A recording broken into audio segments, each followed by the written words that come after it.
Selamat pagi, selamat siang, selamat malam. Kembali lagi di pembahasan soal SBMPTN Sosum Sejarah. Semoga kalian yang menonton video ini bisa lulus di universitas dan perguruan tinggi yang kalian inginkan. Sebelum kita mulai, kalian bisa dukung juga channel ini dengan follow Instagram Heurisken Studio @heurisken.ig. Kita lanjut ke pembahasannya. Materi dari soal ini adalah Kesultanan Islam di Nusantara.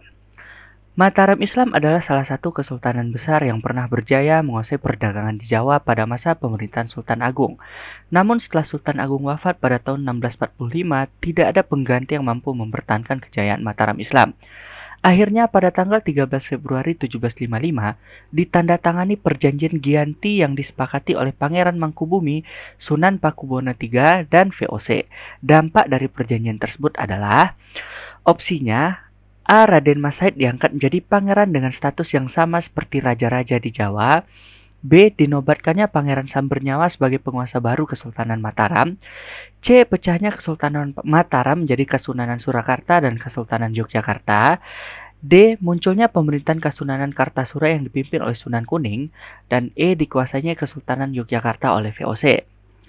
Untuk pembahasan lengkapnya sendiri, kalian bisa lihat materi fullnya di card yang ada di dalam video ini, atau kalian bisa cek di link video yang ada di deskripsi.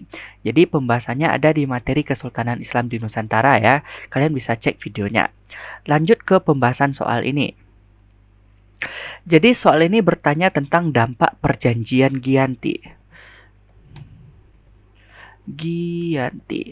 Perjanjian ini dilaksanakan pada tanggal 13 Februari 1755.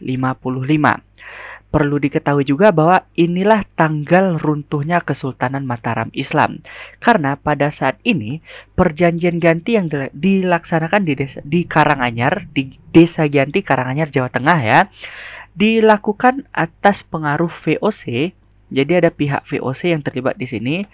Dan juga ada Pangeran Mangkubumi, lalu Pangeran atau Sunan Pakubuwono III.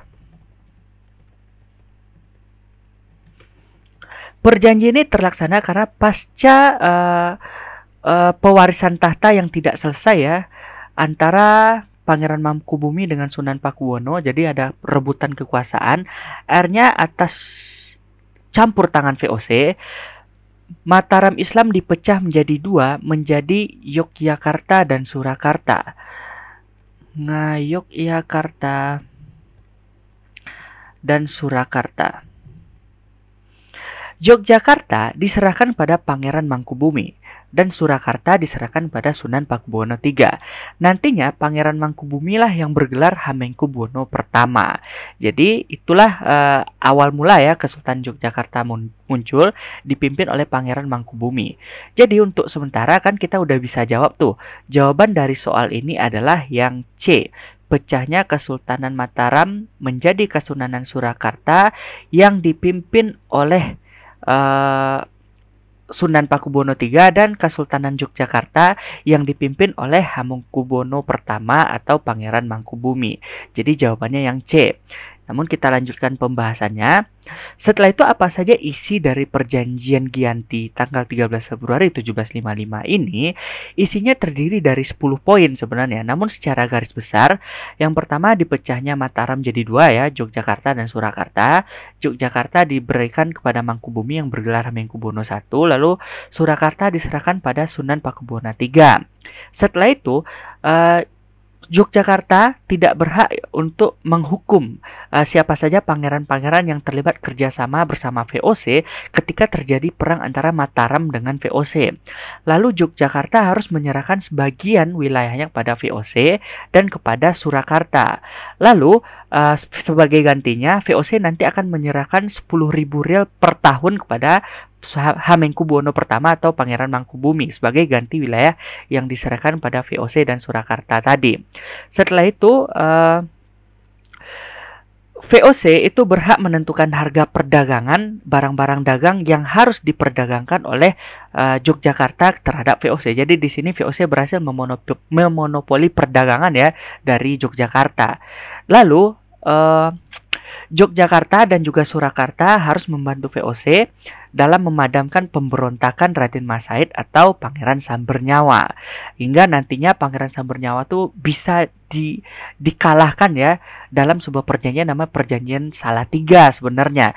Namun tidak bisa dibilang kalah juga sebenarnya karena Pangeran Sambernyawa akhirnya mau diajak bekerja sama. Namun bekerja sama dalam batasan-batasan tertentu, di mana nantinya dalam Perjanjian Salatiga pada tahun 1757, Pangeran Sambernyawa menghentikan perang melawan VOC, Pangeran Mangkubumi dan Sunan Pakubono dengan syarat nantinya Pangeran Sambernyawa ini diangkat menjadi pangeran yang memiliki jabatan seperti raja-raja yang ada di Jawa. Itu lebih kurang seperti itulah cerita tentang Perjanjian Giyanti. Untuk materi lengkapnya silahkan dicek video pembahasan yang ada di deskripsi. Jadi itu dia. Untuk soal ini jawabannya adalah C. Pecahnya Kesultanan Mataram jadi Kesultanan Surakarta dan Kesultanan Yogyakarta. Oke teman-teman, itu dia pembahasan tentang soal SBMPTN Sosum Sejarah kali ini. Jangan lupa untuk like dan subscribe agar channel ini terus berkembang. Dan sekian, terima kasih.